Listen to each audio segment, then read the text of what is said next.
পাচ্ছেন কত সুন্দর লাগছে। দেখতে যদি এত সুন্দর হয় তাহলে খেতে কত ভালো হবে। একদম নরম আর গরম। সবার প্রথমে এটা টেস্ট করে বলছি কেমন হয়েছে। সব খাবার আমার মেয়ে প্রথমে টেস্ট করে তাই হাজির হয়ে গেছে।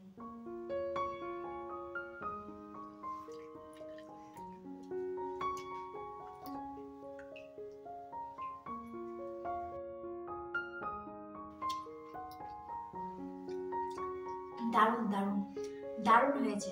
এত ভালো হয়েছে, মুখে দিলে একদম কিন্তু মিলিয়ে যাচ্ছে, এতটা সফট।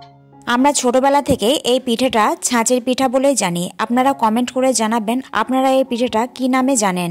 আবার অনেকে এটাকে এক ধরনের ভাপা পিঠা বলেও জানে। এই পিঠেটা কিন্তু নলেন গুড়ের সাথে খেতে দুর্দান্ত লাগে। আপনারা চাইলে রসগোল্লা কিংবা নলেন গুড়ের রসগোল্লা দিয়েও এটা সার্ভ করতে পারেন। তো আমি এটা একটু নলেন গুড় ছড়িয়ে সার্ভ করে আপনাদের দেখালাম। এটা আপনাদের জন্য। তাহলে চলুন রেসিপিটা দেখে নিন কিভাবে এটা বানালাম। Hi guys, welcome back to my YouTube channel রাখির রান্নাঘর। আমি রাখি। তো আবার নিয়ে চলে এলাম আপনাদের জন্য নতুন একটা ভিডিও। নানা ধরনের রেসিপি দেখার জন্য চ্যানেলটা অবশ্যই সাবস্ক্রাইব করবেন, আর ভিডিওটা ভালো লেগে থাকলে লাইক কমেন্ট শেয়ার করবেন। তাহলে চলুন ভিডিওটা দেখতে থাকুন।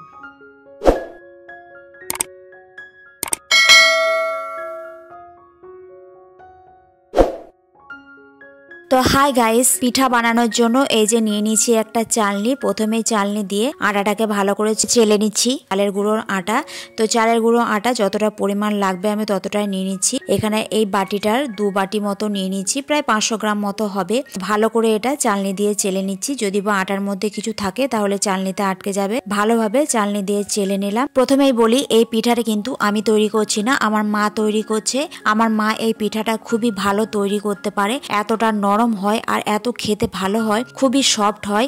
তো এই যে দেখুন আটাটা নিয়ে নিয়েছি পরিমাণ মতো। এবার সসপ্যানে জল গরম হতে বসিয়ে দিয়েছি যতটা জল লাগবে। আর এদিকে আমি আটার মধ্যে হাফ চামচ মতো নুন দিয়ে দিলাম। তো নুনটা দিয়ে ভালো করে খুন্তি দিয়ে একটু আটার সাথে মিশিয়ে নিচ্ছি। আর এদিকে জলটাও দেখুন জাস্ট 5 মিনিট জলটাকে ফুটিয়ে নিয়েছি। আর এই ছাঁচের পিঠাটা নর্মাল জলের থেকে হালকা যদি জল একটু গরম করে দেন তাহলে কিন্তু পিঠাটা খুবই ভালো হয়। তো দেখুন জলটা একবারে দিয়ে দিচ্ছি না, অল্প অল্প করে দিয়ে এভাবে মাখাতে হবে। একবারে দিয়ে দিলে চালের গুঁড়োর আটাটা বেশ ভালোভাবে মাখানো হবে না, আর পারফেক্ট যে পিঠে রেসিপি সেটাও তৈরি হবে না। তাই জলটা অল্প অল্প করে দিয়েই মাখাতে হবে। এই যে হাতে করে এবার মাখাচ্ছি, খুবই জমছিল জলটা তাই খুন্তি দিয়ে মাখাচ্ছিল। তো এবার হাতে করে ভালো করে মাখাতে হবে।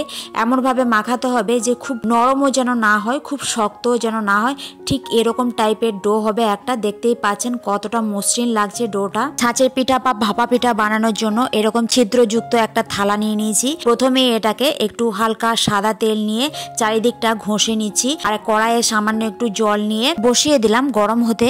আর পিঠাটা এই কাঠের ছাঁচটা দিয়েই বানাবো। এই যে দেখতে পাচ্ছেন এটা প্রায় 30 থেকে 35 বছরের পুরনো। এটা কাঠের যারা কাজ করেন তাদের কাছে বানানো এটা। এই যে দেখতে পাচ্ছেন তলায় ছিদ্র ছিদ্র করা আছে। আপনাদের কাছে যদি এটা না থাকে তাহলে আপনারা এক বোতল নিয়ে বোতলের ঢাকনার মধ্যে ছুঁচ দিয়ে ছোট ছোট ছিদ্র করেও আপনারা এই পিঠাটা তৈরি করে নিতে পারেন। ওতেও কিন্তু খুব ভালো হয়। পিঠাটা বানানোর জন্য এই কাঠের ছাঁচটায় সামান্য সাদা তেল মাখিয়ে নিলাম। এদিকে জলও কিন্তু বেশ ভালোভাবে ফুটে গিয়েছে। এবার দেখুন এই কাঠের ছাঁচের মধ্যে চালের গুঁড়ো দিয়ে যে ডোটা বানিয়েছিলাম সেটা পুরোপুরি ভরলে হবে না, সামান্য একটু ফাঁকা রাখতে হবে।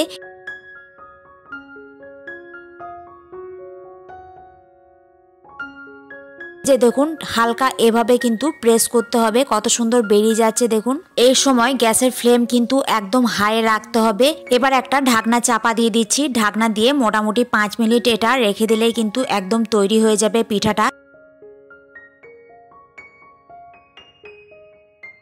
প্রথমটা যেভাবে তৈরি করলাম সেম ভাবে বাকিগুলো আবার বানিয়ে নিচ্ছি। দেখুন মোটামুটি 5 মিনিট এটা ঢাকা দিয়ে রেখেছিলাম, পিঠাটা একদম তৈরি হয়ে গিয়েছে। এবার এটা উঠিয়ে নিচ্ছি।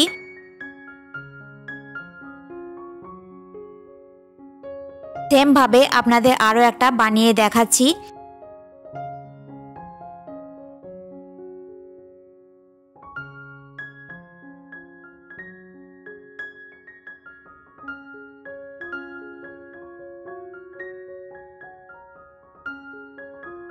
এর মধ্যে দেখুন আমার কতগুলো পিঠা তৈরি হয়ে গিয়েছে। পারফেক্ট পিঠা তৈরি করতে গেলে ঠিকঠাকভাবে চালের গুঁড়োটা কিন্তু মাখতে হবে, তবে কিন্তু পারফেক্ট পিঠা তৈরি হবে। এই যে দেখুন কত সুন্দর হয়েছে, একদম নরম আর সফট। এত সুন্দর পিঠাটা হয়েছে, একদম মুখে দিলেই কিন্তু মিলিয়ে যাবে। তো আপনারাও কিন্তু এভাবে বাড়িতে বানিয়ে নিতে পারেন খুব সহজে। রেসিপিটা কেমন লাগলো অবশ্যই কমেন্ট করে জানাবেন। চ্যানেলে নতুন হলে চ্যানেলটা অবশ্যই সাবস্ক্রাইব করে নেবেন। আবার আসছি নতুন কোনো এক রেসিপি নিয়ে। আজকের জন্য টাটা।